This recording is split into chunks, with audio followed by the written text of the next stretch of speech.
Dice Tower Tonight, episode 85. All I want for Christmas is cake?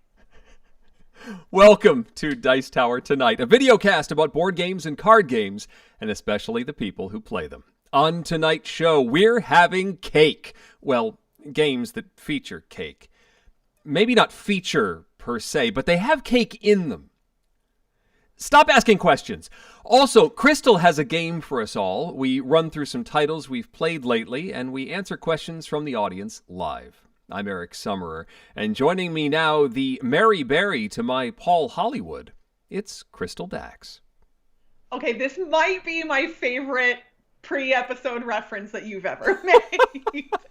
The Great British Bake Off, or the Great British Baking Show, as it's known in America, because Pillsbury has a weird trademark on Bake Off, that's the reason the name is different. Okay. And also, I can't believe that they record a different intro for the American version, even though it's a British show, which is just like, whatever. But it's the most lovely television. Anyone who doesn't watch that show is missing out. I had to do some research just to figure it out. I've seen maybe clips, and my wife watched a season or two, but I am not as embroiled in the drama as one could be.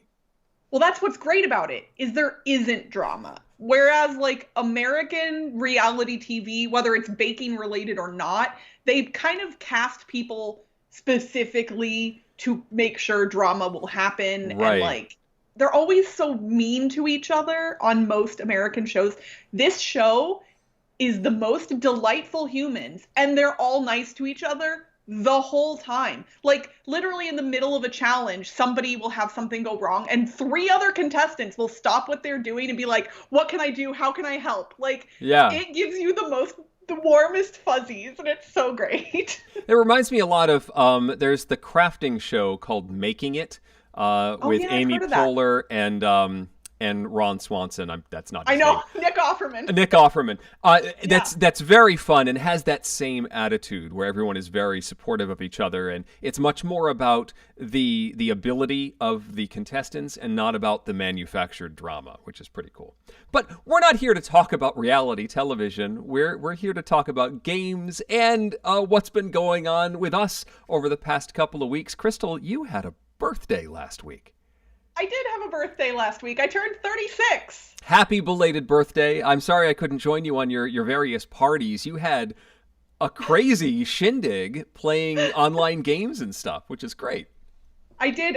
It's funny, admittedly, a lot of people this year, I think, have had kind of a bummer of a birthday because, you can't celebrate the way you normally do. And, if people didn't enjoy their birthdays, that's completely legitimate. But for me, I actually kind of had my best birthday ever because it was the first time as an adult that I legitimately got to celebrate with, like, all of my friends. Not just my friends that live here in Las Vegas, but friends that live all across the United States and all across the world. Like, people in Europe and Australia, and like, it was just so delightful. We had a bring your own cake party. We did Jackbox games. We did code names and Wavelength, and we did Among Us, and it was just delightful. That is awesome. So as part of this celebration, we are going to be talking about some games that have cake in them to continue your birthday celebration. But it is also 2 days away from Christmas. My kids just finished their school. They are now on break, and in fact switching schools because, of course, we've moved and the kids have been staying with their old school district since it's all on Zoom anyway. They've been staying with that until the end of the year. So they just had their last day with their old school, and they'll begin at the new school starting in January. So they're very high strung right now, and it's been very draining to be around them. So we're looking forward to some chill tonight. That's something that we are trying to do. Our game, as you're promising, Crystal, is going to be very low intensity. Our discussion is going to be low intensity. Do we have low intensity games to talk about as well? I mean, I'd say choose your own intensity games. How about that? Okay. Sounds So good. for me, as I just mentioned, during my birthday shenanigans, I got to play Codenames and Wavelength with my friends online. I do own Codenames, the regular game. Technically, this box has both Codenames and Codenames Pictures in it, and then I have Codenames Duet in a separate box. I don't actually like Codenames Pictures all that much. Like, I never play Interesting. it anymore. Okay. I don't know what it is, but regular Codenames, I kind of burned myself out on when it first came out in, was that 2014, 2015 now? Gosh, it feels like it's been a while. Something like that. Yeah. Yeah. We played it all the time when it first came out. And then it's not that I started disliking it, I just had no inclination to play it for the longest time. I just didn't feel like pulling it off the shelf. Codenames Duet fixed that for me to some degree, but I still wasn't pulling this game off. And then I discovered the real magic that is the holiday season, and that is codenames.game. It is a website created by the publisher, Czech Games Edition, CGE. Okay. It is a legitimate way to play Codenames online with your friends. For those of you who are in a web browser right now, open another tab. Don't go away completely. Just, open another tab, go to codenames.game and click through, start a game and look at what it looks like. It is the most beautifully polished website. You can send the link after you've created a room to your friends, and then they can just hop in. You can assign people the roles. Like, one person will be the what's the clue giver called? I don't remember. The clue giver, I think. I hear you the whole time. That's so weird. I don't know what happened, but yes. So the clue giver. It's a great website.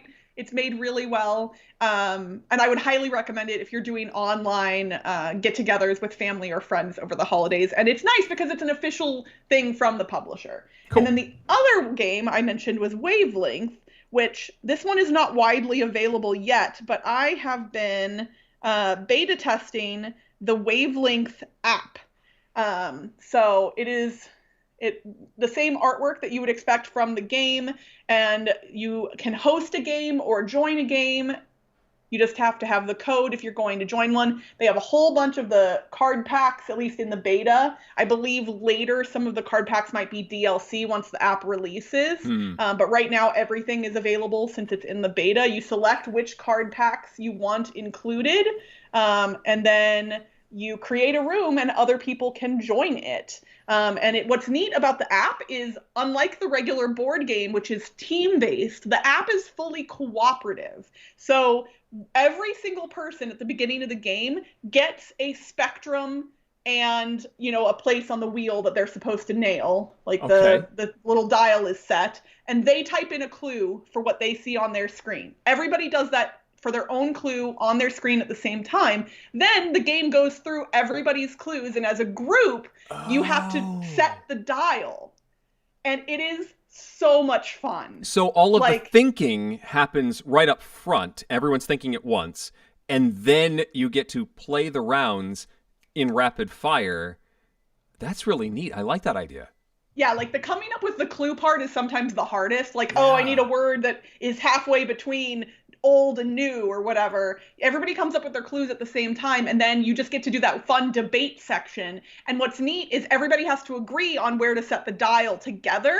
And so when somebody moves the dial on the screen, it will, if you already clicked the I'm ready button, it'll unclick your readiness, and everybody can manipulate it, and then you all eventually just have to agree, and you get points obviously based on how close you were, and then at the end of the game you get a rating based on how many points you got. It is so much fun. I do not know when this is releasing, but I will say, based on what I've seen in the beta so far, it is a must get. And I believe you can do voice chat in the app. There is a microphone little icon. We were using Discord, so we didn't use any of the functionality for that, so I'm not 100% sure on how that would work. But it was so much fun. I really loved it. That sounds really fun. I have not picked up a copy of Wavelength physically. I've played many other people's copies and have adored it. It is one of my favorite party games of the last year or so. But that sounds like a really cool way to play. I'm excited, and I'm going to keep my eye out for it. Yeah, Very for cool. sure. I was really excited, and it was a fun game for us to play with a large group through Discord. Well, I got to play a new version of a game that my kids and I have enjoyed, and you may have noticed the stuffies over here next to me. It's Autumn Harvest, which is the Tea Dragon Society sequel card game. This is based on the graphic novel by Kay O'Neill, who is a lovely artist and has a really neat sensibility, and the stories in this series have been fantastic, and I'm really looking forward to their third. I think there's a third installment coming in the graphic novel series.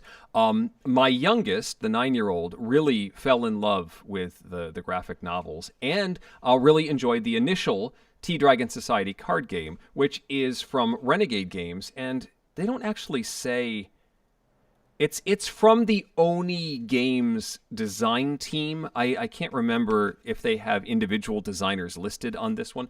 But Tea Dragon Society card game. This one is a standalone expansion. It can be played with the original set to expand to 5 players. It's ordinarily a 4-player game. You can add a 5th player if you add in the original set of cards. It is a slow-motion deck builder.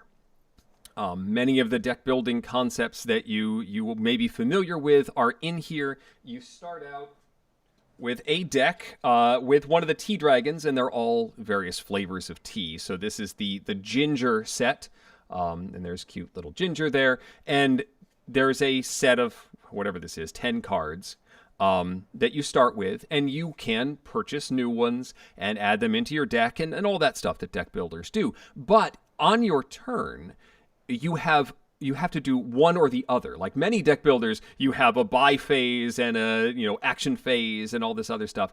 No, here you either draw a card and add it to your tableau in front of you, which may trigger events or actions that come up on the cards that you just drew, or you buy a card and discard the cards that you used to buy that card. So there's a lot more. Well, like I said, it's slow motion. You can see if someone is building up to something and maybe respond to it. There's very little direct interaction other than buying stuff out from someone else. And not only are there regular cards in the center that you can buy and add to your deck, but there are also these season cards. There are spring. You start in spring, and then summer, autumn, and winter is the final round of the game. And there will be a bunch of these in the center that you can purchase, and there will be a certain number out based on the number of players. As soon as there's only one left in a season, that ends that season. All those cards go away. You bring out the new cards for the new season. Many of these are worth lots of points. Many of them are very powerful in your deck if you put them there. And at the very end, there are some major bonus scoring in winter. There are some very powerful cards there that can be very useful. In fact, to the point that you might not be, this almost has like a power grid feel, that you don't necessarily want to be the one to trigger that final round because you want first choice of the big scoring cards at the end. So I made a move where I ended autumn, and then my son had first shot at the winter cards and was able to grab a very lucrative card that would have been good for either of us, but he got it first, and it was worth maybe 10, 12 points. And then I was stuck trying to figure out what was going to work for me, because I then had to charge up my engine again to be able to buy something big. There's also these, because these are tea dragons, part of the mythology of them is they're a little mischievous. So some of your cards are bad. This one's a bite card. And what's this one? General Mischief. So there's some of them that you don't necessarily want that will cause you to discard other cards. And while other deck builders might have you removing these cards from your deck, there's no mechanisms to do that here. You have other like equipment cards that can protect you against the mischief cards.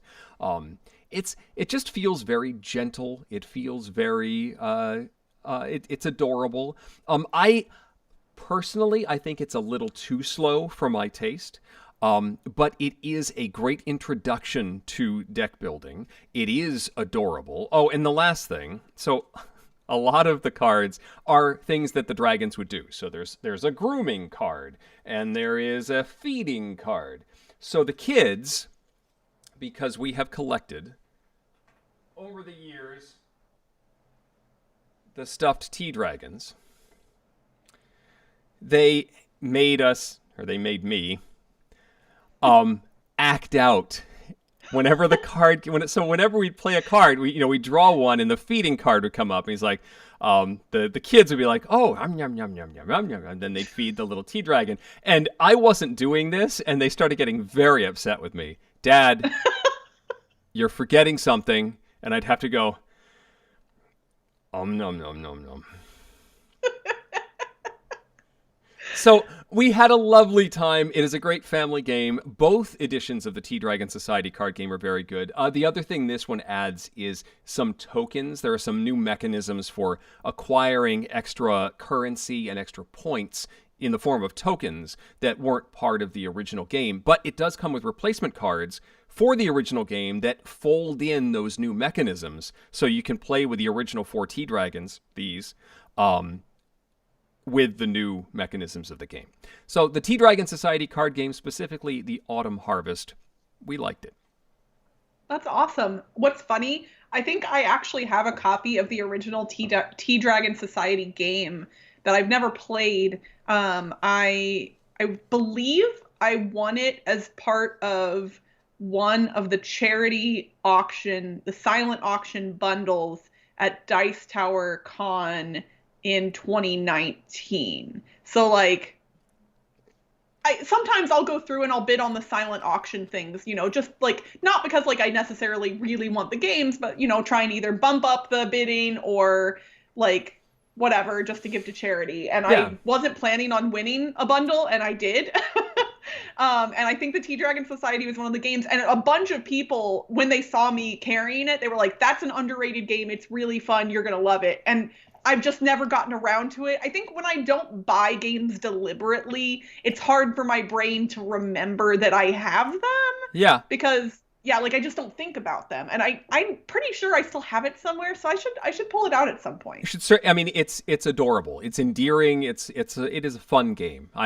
My criticism is a gentle criticism, and just compared to other deck builders, it has meat to it, and it's a good game.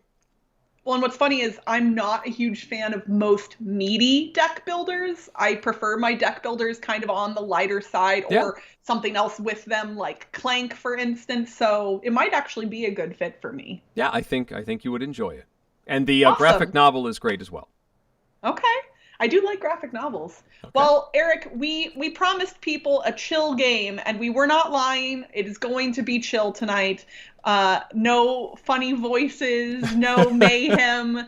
But I did send you a PDF before the show. You did indeed. Should I put it up on the screen? Yes, that would be lovely. So, all right, here we go.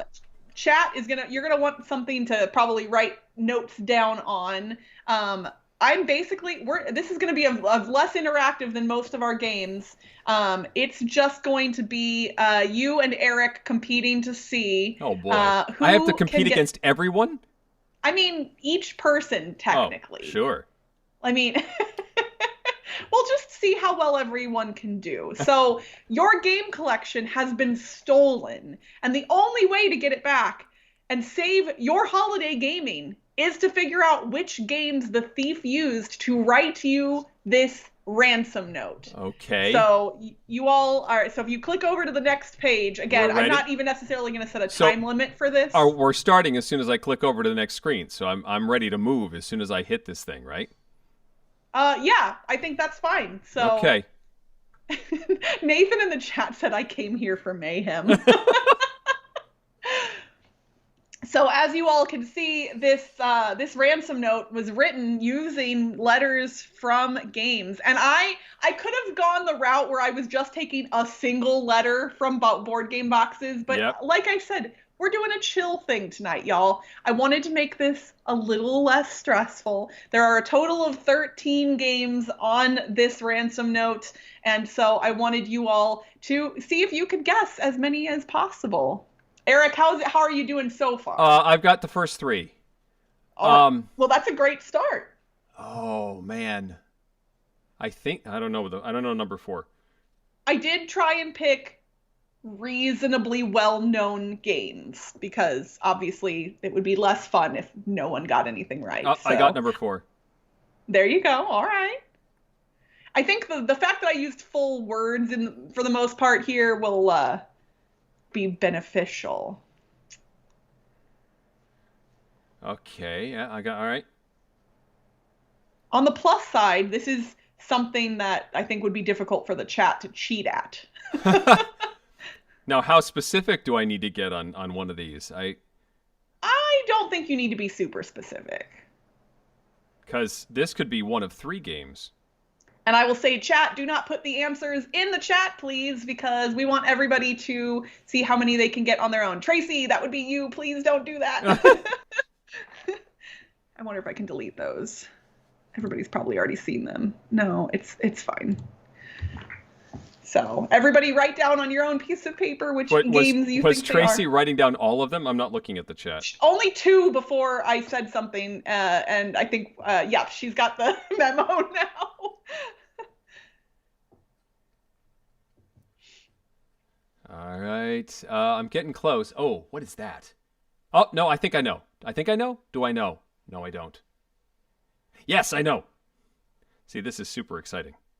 I tried to make these somewhat easy, but obviously, like, if you don't look at your board game boxes that often, it can be pretty difficult.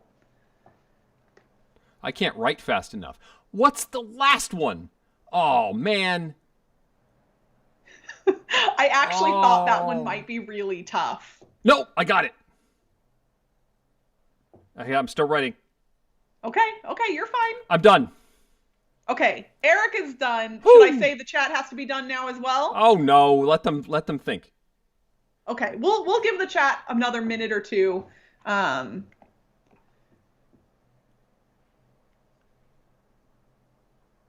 seen this Greg on Board says, Game Breakfast. Is sitting right next to me.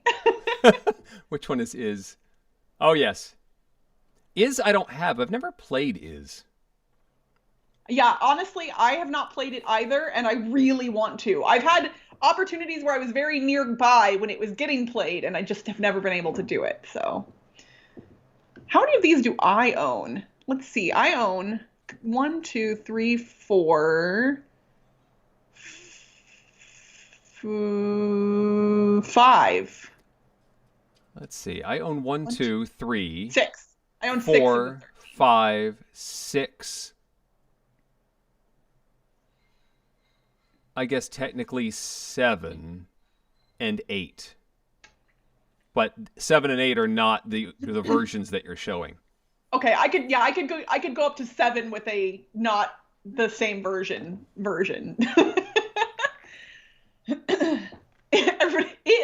is fun. Let's just call these games by their abbreviated names from now on. Like I could say on is very difficult. On is very difficult. I don't think I've ever won on, actually. I don't think I have either. Yeah, I never managed to figure that one out. I know it's a tough one. There's an approach to the first to that game in the first mission. All right. Well, I've got a little bit of a fun idea here. I know that the lag on the video is different for different people, and so this might not work out perfectly. But what I'm going to say is I am going to let the chat guess what each of these titles are kind of in order. So that first line, the ho, ho, ho, chat, type into the chat now what you think that game is. I believe this one's pretty easy, but... Yep. Now that I've said that and I've given it a few seconds, Eric, what game do you think that is? That is Honga Honga Honga.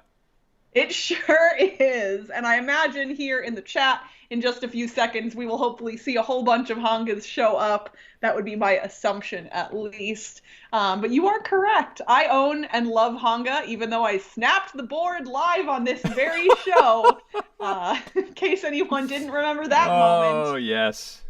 when T from Hava found out, she offered to send me a new one, and I said that they did not need to do that because I can still play it. It's fine. So Yes. At least it all sits right. flat. Yes. The word your, which is the next one in the list. The word your, very generic, not a whole lot of design going on there, but I think it's somewhat distinct. That So font is everybody very distinct.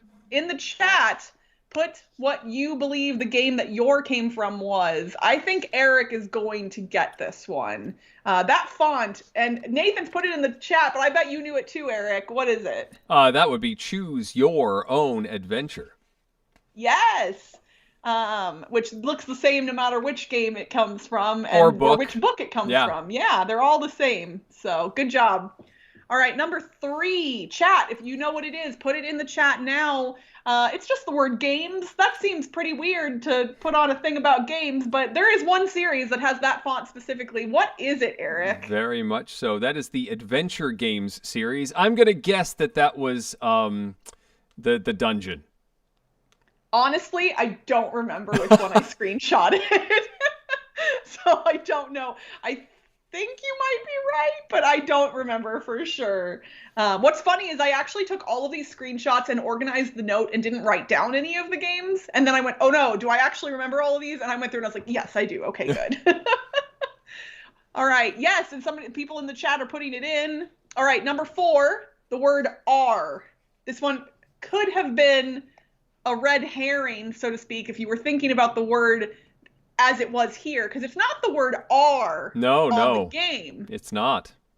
So y'all put it in the chat if you know what it is. Eric, what game did the word R come from? That would be from the word hare and tortoise, one of the Stories in Games or Tales in Games series.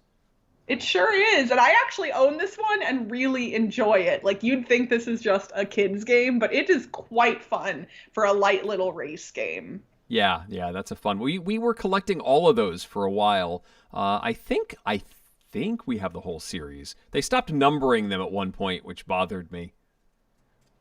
All right. They're not all as good as the others, though. Yeah, no. I think Tortoise and Hare, or Hare and Tortoise, is one of their better ones. Yes. All right, the 5th game, the word mine. I would say this one's probably pretty easy because I don't think a lot of board games have the word mine in their titles.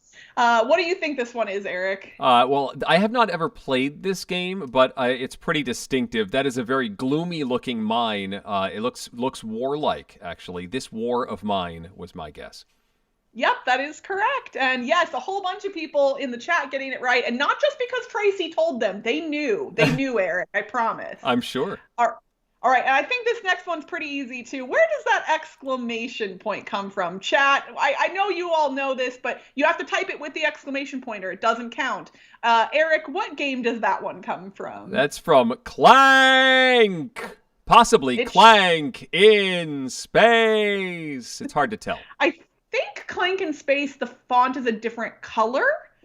Maybe? I want to say it might be red. I don't actually know for sure, though. Well, it's definitely Clanky. Yay, everybody's typing it with the exclamation point. Oh, except for Ben. All right, y'all, you got it right. You know it. All right, what about the word the? That I also tried to be a teeny bit tricky with this one. Sneaky. Yeah. But Tommy Miller in the chat has already got it. What is this one, Eric? It's definitely Scythe right there. I was looking at that box today, so I immediately jumped to that one. I was hoping that the fact that it was the word the would kind of like get into people's brains and they wouldn't be able to remember, but everybody in the chat is getting it. Clearly, that box is iconic by now. Yes. All right, so now we've got 2 games here to make up the word seasonal because there aren't a whole lot of seasonal titles games. So chat, put them both in there. What 2 games make up the word seasonal? And Eric, what do you think these ones are? Well, it's definitely Pandemic Legacy, but I'm trying to figure out what season it is. If I remember correctly, Season 1 came in 2 colors, and Season 2 came in 2 colors. And I don't think that brown background is either of those colors. So I'm guessing that's Season 0 of Pandemic Legacy. And then the second half, that font, again, not necessarily the font, but the arrangement of it, as it says Imperial Assault, is very distinctive. It is. Yeah, there was no way for me to. I guess I could have done some like manipulation, but that would have been more nefarious than I wanted to go here. So you are Yes. correct. It is Pandemic Legacy Season 0 specifically, and then Imperial Assault. All right. This next one, I'm pretty sure it's a gimme, right? I Like, would say if so. I don't know, yeah, I don't think you have to have played it, but like, where did the word duel come from, Right. Eric? Obviously, Duel of Ages. No, no, no. It's Seven Wonders Duel. That's another very distinctive. It's almost larger than the word Seven Wonders. It's Duel Yeah, on it's the box. they want to make sure you know this is the dual version. It's a really fun two-player game as well. I actually like it more than regular Seven Wonders. It is a fun one. All right, the word is, we were talking about it earlier. We all want to play it apparently. Where did is come from, chat? You all put it in, and yes, a couple people already typing it in. Eric, where did it come from? Spirit Island, which is another one I have not played. I need to try this someday. Me too. It's not one of those games that you can just like poof make happen real quick because it's a little bit lengthy. But I am excited to try it at some point. All right, after Spirit Island, we've got the word on, and we were discussing that this one comes from a game that is notoriously difficult to win. Yes. Chat, I hope you all got it. Eric, what do you think it is? That is Robinson Crusoe. Yes, and the chat looks like they're getting it as well. Yeah, that one it's hard. Yeah. Somebody in Yeah, the it is. chat put a curse word in between the two words because it's that hard.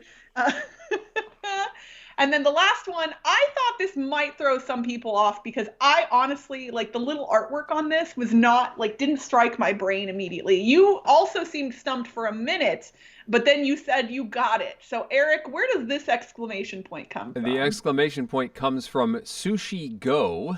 And I was not used to. So the version that most people have is the Game Right edition, which is what you have there. I have an earlier edition, the first printing of Sushi Go, which has a very different art style. And still adorable sushi, but it doesn't quite look like that. So it's not quite what I was expecting. So that's why it took me a little while. Yeah, it's funny because I have this edition and like the words are very familiar to me, but I don't think I ever noticed the little leaves on, there's a couple of them in the logo, and I don't think I'd ever like consciously noticed them before. Interesting. Yeah. Well, good job, everybody. Chat seemed to figure that one out. Yeah, chat, let us know how many out of 13 you got. Eric, you nailed them all, didn't you? I managed to get them all, yeah. Well, that is what we like to see here. A fun, perfect score. Chat, let us know how you did. I would love to see your scores as well. And no shame if you didn't get them all. I don't think I would have gotten them all if I were playing and I hadn't made the game. So. But you had an advantage because you made the game. Yeah, I did. I had a little bit of an advantage here. So. Excellent. Well, thank you, Crystal. That was a lot of fun. We should move on to our also very chill discussion. We were talking about what we wanted to do for our discussion tonight. And, you know, a lot of shows, programs, podcasts, video shows have been doing like end of the year wrap-ups. And yes, we could talk about our favorite games of the year if we really wanted to. In fact, Crystal, I'm sure, has a top 10 in her back pocket. If you really wanted to hear that, but we don't have to talk about our top 10 games of the year. We don't have to do a wrap-up. Let's talk about cake. We wanted to talk about games that have cake in them. And Crystal, Eric insisted that we talk about game. Like Eric and I have a little chat where we like, oh, what should we do for the next episode? And I threw out a few ideas, and Eric was like, well, what about cake? And then I think I threw out a couple more ideas, and Eric was like, right, but what about cake? So cake it is. And I will admit, I ate a lot of birthday cake in the past week because, well, I'm alone and I ordered myself a cake online. So I've been having leftover cake for like a week now. Excellent. Hey, you might as well. So I thought maybe we could bounce around a little bit and just talk about games that feature cake. Whether it's like a major thrust of the game or whether it's sort of a side element. Games that have cake. And the one that immediately came to mind, and came to mind with you as well, and I have it, the visual aid, because we have to talk about, if we're going to talk about cake, we have to talk about Portal, the uncooperative cake acquisition game. This came out from Cryptozoic several years ago. It actually contains a copy of Portal 2. If you were to buy, I don't know if the code still works if you were to buy a new copy somewhere, but it had Portal 2 in it. I don't think I actually knew that. I mean, I already owned Portal 2, so it didn't really matter, but when Cryptozoic came out with this one, and it took them a while to release, and I kept bugging them. I knew it was coming, and like, when's the game coming? When's it out? And it kept getting delayed. The production on this is just so solid. It looks like an old manual of like a, they make it look like some sort of old piece of equipment. All of the elements are sort of worn a little bit, but the reason why it's a cake game is that it has like 32 pieces of cake. Each player is trying to acquire their full cake of eight cake pieces, and you're running around the board completing tasks to earn cake. So the cake is not a lie in this game. It does exist. It's an okay game, but I'm certainly keeping it around because it's so stylistic. And it actually has a incinerator port. Like, you can throw other people's cake into the incinerator, which is fun. It does, yeah, like it kind of mirrors some of the fun elements of the video games. I've never played or bought that. I had heard enough people say kind of what you said, like, it's fine, but it dropped off my must-have to my, maybe I'll grab it at some point list. But I will admit, I have considered buying it just for the components alone. It is, and it has a very small turret that, unfortunately, on my copy is broken. So it has a companion cube. Companion cube! And, in this case at least, a small turret, but one of the sides of the turret came broken. But I've got larger turrets that I can throw on the board if I really want to. Yeah, for sure. But that was my first cake game. What did you come up with, Crystal? So, my first cake game is, I don't know if this is a cheat or not. I don't think it is. It's Cupcake Empire, which I do not own, but I have played. It is a game where you are literally, it's a dice allocation game where you're making cupcakes and serving them to little meeple customers. And there's a lot of good stuff in this game, but one of the most endearing parts of it is that outfits painted onto them. So they're not just plain wood meeples. They have a shirt and pants. And their shirt and pants are the colors of their cupcake order. So if someone is wearing a pink shirt and brown pants, that means they want a chocolate cupcake with strawberry frosting. And I just think that's adorable. And also I'm like, so when these people go shop for cupcakes, do they always wear that outfit, or do they change their outfit based on what they're feeling like eating that day? Yeah. It's a very interesting thing. But honestly, as dice allocation games go, this one's really interesting, and there are a lot of cool ways to manipulate the dice after the fact so you don't get completely stuck if you roll things that aren't as beneficial for you. You build little cupcake shops, and the meeples are all lined up, and you sell the cupcakes to them. The artwork is great. This is one of those ones that I played at a convention and that I've been wanting to pick up and just haven't gotten a copy of it yet. So it's really fun, and I would recommend it. And cupcakes are definitely cake. So. Yeah, I agree. Because my next game also has cupcakes. It's called Take the Cake. This is a kid's game from GameRight, where you have these cupcake cards with various symbols on them. I just dropped everything. So, cupcakes with colors and symbols on them that relate to these wooden pieces, and I've got them in a bag right now, but you'll take these wooden pieces of those colors and shapes, there's stars and triangles and cylinders and all that stuff, and they go in this shaker. And so you dump all the pieces in here, and on your turn you're going to roll the die, and so 1, 2, it looks like 1, 2, or 3. That's how many shakes of the shaker you're going to do. And so then you shake this up and you go 1, 2, 2, 3, and whatever comes out, if you can match it to the cupcakes that are on the table, you can claim those cards for points. And that's the game. That's essentially it. But it's about cupcakes, and it's about decorating cupcakes, and it's a cute little game right game. Take the cake. That is actually really cute. I like the components on that one. I'm actually looking up right now to see if there's you just reminded me of a game that I really like, and I've never played with the expansion, but I'm seeing if the expansion has cake in it. Ha.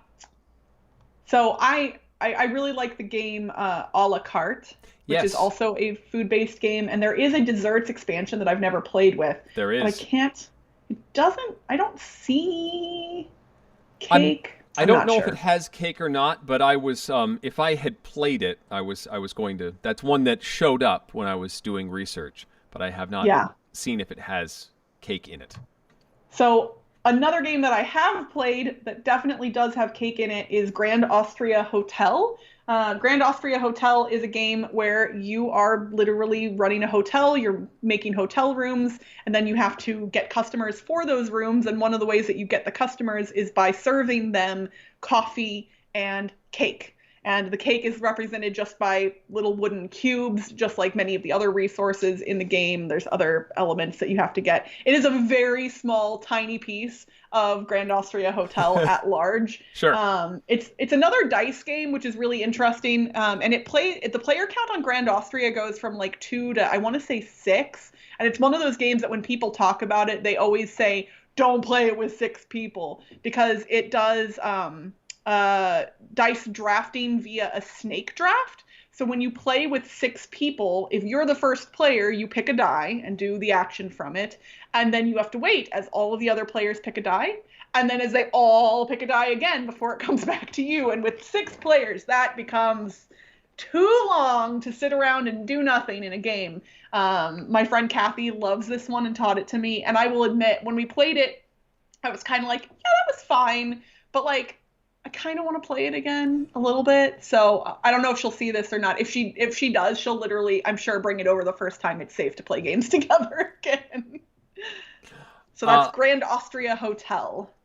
Patrick mentions my next selection. It's a game from I'm totally blanking. The Flux people, Looney Labs. It's called Just Desserts. You're running a dessert shop, and you are trying to appease various customers that have varying taste. Like somebody might come in and like, I really like chocolate, and I really like I like crunchy elements, but I don't like other things. And so you're trying to match desserts that are going to appease those customers, and some of those desserts are cake. So it's a major thrust of the game. Just desserts. My next game is technically a game I've never played, at least in this version, which is called Piece O' Cake. It is literally a game about divvying up cake for, or is it pie? It might actually be. I think it is cake originally, or was it pie? So this is the thing that, like, here, hold on. I'm going to pull up the images because I've heard varying things, and I'm going to look at this because, like, when I look at these look like pies to me. Like, they definitely, some of them look like cakes, but most of them, also one is covered in grapes. Like, I've never had a cake or a pie covered in grapes. But the re-implementation of this game was way more widely distributed and more popular, and that was New York Slice, which was about pizza. And so it's an I split, you choose game where you have to take a big pizza pie or big thing of cake slices, as it were, and divvy it up into sections, and then the other players will choose which sections they want, and you get what is left over. So you generally don't want to make one section far less appealing than the others, because that's the one you're going to get stuck with. This one is really easy to teach, but really interesting. And I think the I split you choose is not as common in a lot of games. And so, especially for like non-hobby gamers, this one tends to be pretty cool because it's something that they generally will not have seen in mass market games before. Again, I've only played New York Slice. I haven't played Piece O' Cake, but they generally fall through the same mechanisms. And I really like it, so. Tommy in the chat brings up one that I had forgotten about as well, and that's called Monster Tort. It's a Haba game where you're trying to collect marbles that represent the ingredients for dessert items that you're making. And so you're sort of scooping up, you're using wooden spoons to scoop up the marbles to collect the marbles you need to complete your recipe.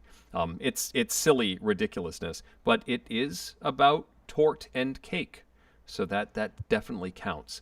The other one that showed up in the chat that I really wanted to talk about, I have not played this one, but it sounds fantastic. It's called The Great Cake Escape. It's from, I think, WizKids.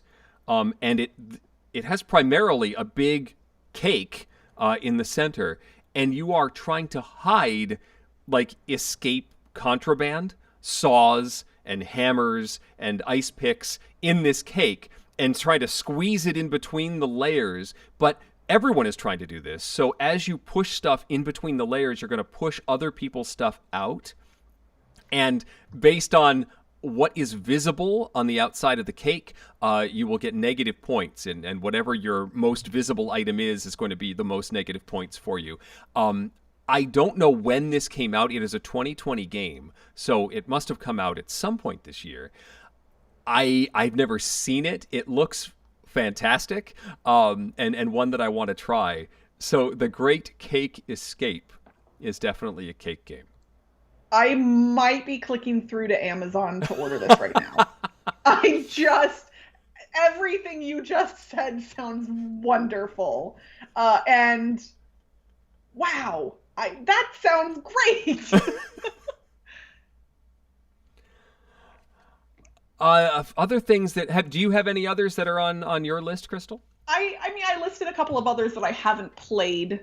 There's an expansion for Kitchen Rush called Piece of Cake, but I haven't played it. There's another game called Let Them Eat Cake, which from 2016. I have no idea whether that one was good or bad, but that's generally it for me. Well, I guess I have a philosophical question. Okay. Is pie cake? No. Okay, then. So those are out. There's an expansion for My Little Scythe. That's the Pie in the Sky expansion. And there's a room There's pies in the base game of My Little Scythe. You have pie fights in that game. Very true. Very true. But it's not called Pie in the Sky. I just got the expansion, so I'm excited about it. And there's a room in Best Treehouse Ever that is a pie factory. But there's no cake factory, so I guess that doesn't count either. For the record, just because pie isn't cake doesn't mean we can't talk about pies. I mean, yes, but I mean the subject.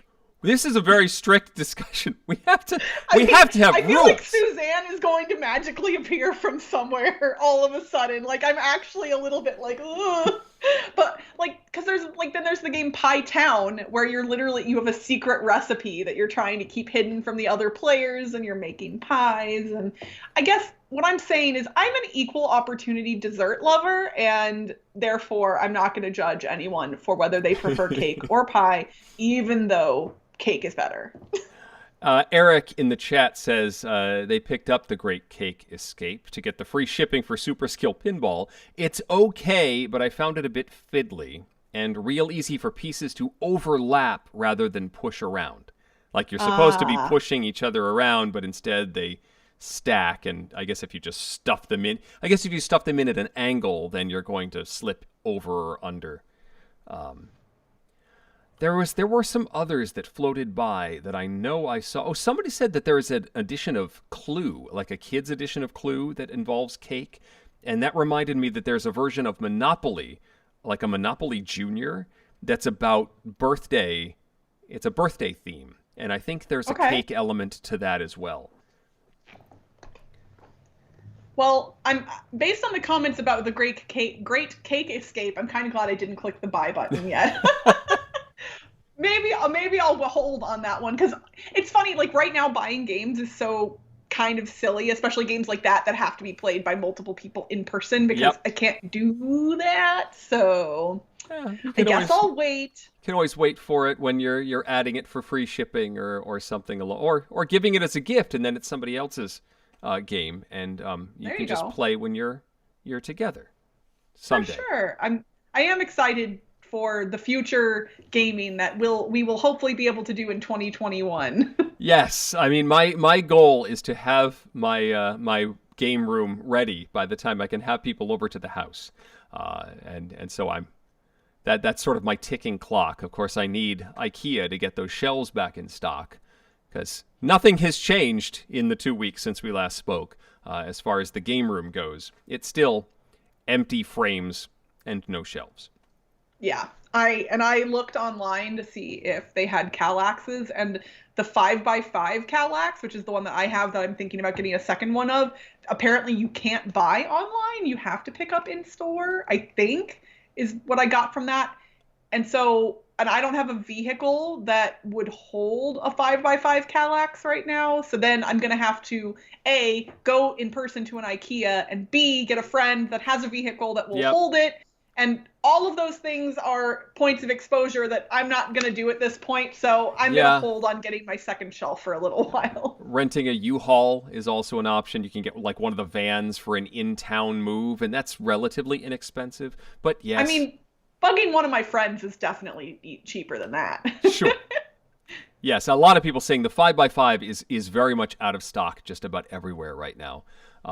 That is a tough thing to get right now. Well, you know what? I'm okay with that. I've got some board games that are still in boxes from the move, and that is okay. It's like I said, it's not like any of them are hitting the table much right now anyway, so it is totally okay for that to be the case. We do have about 10 minutes left before we are going to wrap things up. If you all have any other cake-themed games that we missed that you want us to mention, throw those in the chat. Otherwise, if you all have any questions for Eric or I, please feel free to drop those in the chat. I will admit, if I did my top 10 of 2020, chances are it would change, the second I play another game, because I haven't played that many games in 2020. And B, I would kind of be spoiling an upcoming episode of Board Game Blitz, because in January we always do the Blitzies. Yep. Although I don't think we usually do top 10. I can't remember. You would think after 5 years of podcasting, I would know what we do every year, but I don't. So if you all want spoilers for that, I guess, let me know. And I can mention some of that. I do want to say there's some new folks showing up in the chat. Looks like the Gillot family showing up for the first time. Hello, welcome. Thank you for coming by. They say their favorite game is chess, which is fantastic. That is fantastic. That is certainly a classic and a great start. There's tons of other abstract style games like chess that you can check out as well that are a blast. I have a question before we get to any of the ones in the chat. I see that you have some new art behind you, Crystal. Now, I'm not sure, but is this the art that is that movie frames? Is that a movie behind you? Wait, did you get the same Instagram ad that I did, Eric? I've seen Facebook ads, but yes, I've been seeing them all over the place and considering it because it's kind of cool. Okay. But now I got to find out what the. I have three of them. Two of them are behind me, and one of them is in front of me, and I'll grab all three of them. Okay. So this is my favorite movie of all time. It is for those who didn't get what Eric was saying. Basically, what this company does is they take each frame of a movie and take the average color from it, and then they line all of the frames up in a row and print it onto a canvas. And the company's called Frome, Frome. Yep. And this one is specifically for the movie Lost in Translation. Oh, wow. Which is my favorite movie. So there's that one. Cool. And then this one I think is a little easier to pick out if people have seen the movie. Only because there is one section that is incredibly distinct on this one. So wow. This is the beginning of the movie over here. And then it goes, and it's all just like dark and blue and gray and whatever. And then there's this giant section of pure white. Yeah.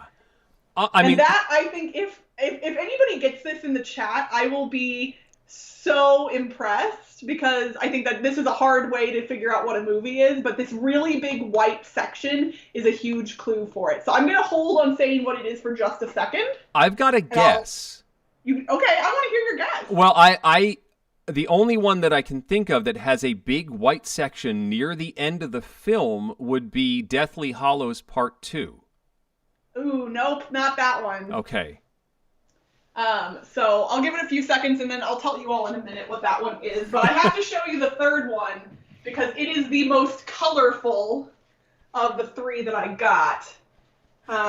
Everyone is noticing now you've been displaying all of your Christmas PJs now. I'm so sorry. I didn't even think about that. That was not. Well, that's fine. You know what? That's whatever. So here's the third one, and I have to show you this one pretty close up because it gets really cool. So it starts off like really dark and gray and gets light, and then all of a sudden there's these like alternating pink and blue sections that pop in here and there. Lots of different colors, and then when you get to the end, it gets so bright and vibrant. There's like interesting. All of this cool stuff toward the end of the movie. Huh. And I love it. I love this movie. This was the first R-rated movie I ever saw in my entire life. Huh. Yeah, I'm stumped on that one as well. This one I think is also harder to get. So this one is the Rocky Horror Picture Show. Oh, wow. So this is the floor show at the end of the movie. Is like this like the really bright, vibrant colors. Yep. And then the one that I already put back on the wall with the giant white section, I don't think anybody in the chat guessed it, or at least I didn't see any guesses. Hope you all like the onesie. Sorry. Star Wars in 2001 were guesses that showed up. Nope. It is probably a movie that less people have seen, although it is my second favorite movie of all time, and that is Arrival. Oh, wow. Yeah, okay. I don't want to spoil it for those who haven't seen it, but I haven't. The giant... Oh, gosh, Eric. I need to. So that movie, it's about etymology. It's about language. And, like, it's about space and language. It's, like, my favorite things in a movie, and it's just so good. That's fantastic. So I'm glad I recognized those. And yeah, that's cool. That's cool. Nobody else has like noticed them and knew what they were. They're just like, oh, new artwork. So this was my Christmas present or birthday present. I don't remember, to myself. So why not both? I mean, yeah, I was like, I'm just gonna, they did a cool sale over Black Friday. So that's pretty cool. I have looked at them, and I'm not sure what film I would choose. And you know, whether I would pick my favorite movie or just one that looked really cool. I don't know. Yeah, I picked two of my favorites, and then Rocky Horror I also love. I wouldn't never usually list it in my like top movies of all time, but it holds a special place in my heart since it was my first R-rated movie, and I've been to a lot of live Rocky performances over the years. Tommy asks, recently on Weird Al's social media, he shared a story of drawing a picture of a girl he liked in his class, in his high school, like a crush. But in order to hide it, he made pictures for everyone in the class and gave them out. And he just found out recently that this now woman has kept this picture all these years. And so he's like, do you still have that picture? And she sent him a picture of it. It was in the file somewhere. And that sort of made his day. Both that and a New York Times article, which is fantastic about Weird Al, just recently came out, that talks about his process for writing songs. And it has like alternate lyrics for one of your favorite songs, Crystal, White and Nerdy. And some like alternate rhyme couplets, and it's fascinating how he works through a parody song. Really excellent article. And like you and I think know how brilliant he is. Like that's part of the reason you and I love him so much. Mm-hmm. But I think it's a really neat picture for those who aren't as familiar with his work at large to see just like genuinely how talented of a musician he is. Any games that you hope to get from Santa? That is a good question. What's funny, I actually just put some games on my Amazon wish list recently, kind of as a, like, oh, either somebody else, if they want to get me something, could get them for me, or I might buy them for myself. So I will run through a few of those. Some of them are from 2020, some of them are not. Viscounts or Vicomte of the West Kingdom is on my list. Fort, Fallout Shelter, Ship Shape, which it wasn't 2020, but it's still horribly underrated in my opinion. That's a fun one. Time Chase, the trick-taking game, which I have played and loved but do not own a copy of. Space Base, same deal there. Detective Club. A lot of these are games that I've played. Either they came out this year and I haven't played them, or I have played them before and I just don't have a copy. And I've gotten to the point where I'm like, no, I definitely want to own that. So yeah. I think if you anybody saw the live stream last week or listened to the podcast this week with our top 10 games, we sort of did, since everyone was saying, oh, I wish I had played that every time someone mentioned one of their selections, we tried to keep track of which one of the games we hadn't played was the most anticipated, and the one that showed up on the other three contributors' lists was Fort, which you just mentioned, Crystal. I need to play. I need to play Fort. It's gotten a lot of praise, and everyone's saying it's such a terrific game, and I think the kids would enjoy it too. So that's one that I'd like to, if I could choose, that would be one that would show up. And another one would have been on my list, Super Skill Pinball, but our friend Brant saw the stream and texted me and said, I got a copy for you. It's waiting for you at the local game store near your home. So that's really nice of Brant. I haven't been out to get it yet, but I'm excited to do so. And he's just like, yep, it's Merry Christmas. Got a copy for you. That's so sweet. That's really cool. I think that's a really neat idea too. Like if you know, like if your friend, you know their friendly local game store, like you know the place where they would go buy things anyway, like if you can call and reserve them a copy of a game that you know that they would want from your friendly local game store instead of ordering it online, I think that's a really neat way to get somebody a gift. And yes, I know it's the 23rd of December right now, but guess what? The mail is all backed up right now anyway, and I bet you it would be really nice to extend the Christmas holiday, Hanukkah season a little bit longer. So get your friend a gift in January if you want. They'll still enjoy it, I promise. We've said, I know that some packages are not going to get here in time. My parents had sent something and they called and said, we just found out it's not going to get there before Christmas. So we're sort of saying it's sort of an extended holiday this year. I mean, we could all use a little extra joy. We could. One question I definitely want to get to before we end things for the evening. What's the first board game you want to play when you can have family and friends over again? Ooh, this is tough. It is. And I'm interestingly enough, I'm going to be technically cheating in this regard because my sister, who lives in Missouri, is coming to visit me next week. I've been incredibly cautious throughout the entire pandemic, and this was not a decision that she and I came to lightly. And we have done a lot of very specific things to prepare for this trip, including quarantining, COVID testing, and the fact that I will not be going anywhere after she is here. So therefore, if heaven forbid she were to bring something with her, I would not spread it to anyone else. Right. Just stating all of that out loud, because I do think it's important to mention that like travel right now is, if you don't have to, you shouldn't. But she's had a really rough year, and she really wanted to come visit me, and so we made it happen.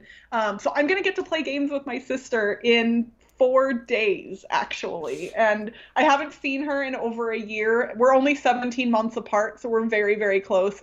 I don't actually know what we're going to play. I know she wants to play escape room games with me because I have a bunch that I haven't played yet, and she likes escape rooms, so I would say that. For when groups can actually gather again, I would say, oh man, I kind of want to play Battlestar Galactica just because it's my favorite. Yeah, I mean, there's so many games that have just been sort of backburnered because I can't play them. They have to be something that I can play with adults. There's some stuff like Tammany Hall. I know is a fantastic game, but I'm not playing that with the 12-year-old and the 9-year-old. There's a game called Godspeed from Pandasaurus that looks interesting thematically, that I haven't had a chance to get to the table. Just the stuff that has been adult games that I just haven't been able to play.